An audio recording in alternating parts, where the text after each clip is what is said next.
My son Logan's had an addiction for 10 years. Logan is a drug addict. He started his addiction injecting heroin. Now I understand he's into fentanyl. Michael and I went through a divorce. You always wonder how it's going to affect your children. One night, Michelle walked out of the house without saying a word. I was heartbroken, but I always take the high road. No, I don't think he took the high road.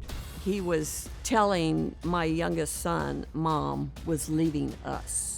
Logan decided to move with his dad. Once he joined me, he quickly fell in with a crowd at his high school that was completely undesirable. At age 15, we discovered needle marks in his arm. I assumed everything was going well, and then I got a disturbing call. Logan had a seizure. That was the beginning of his serious drug use. In the last 14 years, Logan has gone in and out of our lives due to his addiction. We've gone as long as 26 months without hearing from him. I haven't seen or spoken to my son in approximately 3 years. One time, I saw a post online that said, Logan, rest in peace. You can't imagine that pain.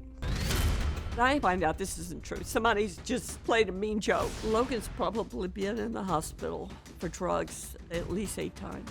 Whether he was found in a park having a seizure or he overdosed. Worrying about whether or not the phone call I get in the middle of the night, someone that's calling me with terrible news, is a pain I cannot describe. A couple of weeks ago, I got a call from a hospital. Logan had overdosed on fentanyl. I can't change my son's addiction. I'm hoping Dr. Phil can give us advice. Why is he doing this? Why isn't family enough for him? Michael had an addiction to alcohol. If Michelle is still sticking to that story, she's totally discounted all the time. She came home from her so-called study sessions drunk. I was on the wagon and Logan was causing an immeasurable amount of stress. As I saw his drug usage get worse, I started drinking again. 3 years ago, I'd made a decision. I was not going to allow Logan's addiction to destroy me. I put myself into rehab for 30 days, changed my life. Haven't had a drink since. I think that one of the contributing factors of Logan's drug use was the divorce. Logan's drug use started socially. It escalated into Oxycontin, any form of opiates, then to heroin.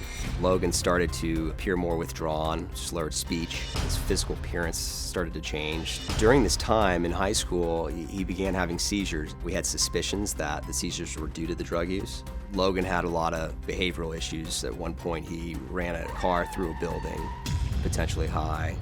When I saw Logan spiraling out of control, I tried to intervene and turn his life around. I was a tennis instructor, so I tried to get him into sports, but it was too hard with the drug use and his physical deterioration. About 2 years ago, we lost all contact. The last time I saw my brother was shortly after my first child was born. I noticed behavior that led me to believe he was high.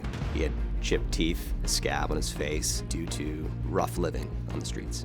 When I confronted him, he denied it. At first, he was angry, but he was sad at the same time. He stayed with us for a couple days, and then we had to send him home due to drug use. Logan's missed so many events that it's become a normal thing. We don't really discuss it. I've accepted the fact that Logan could die from his addiction. I've prepared myself for that day.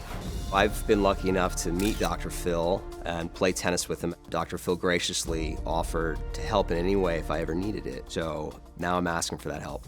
I'm hoping that Dr. Phil could somehow get through to him and make him realize that his life is worth living. Do you have a story or a question for me? Click the link in the description and tell me what in the world is going on.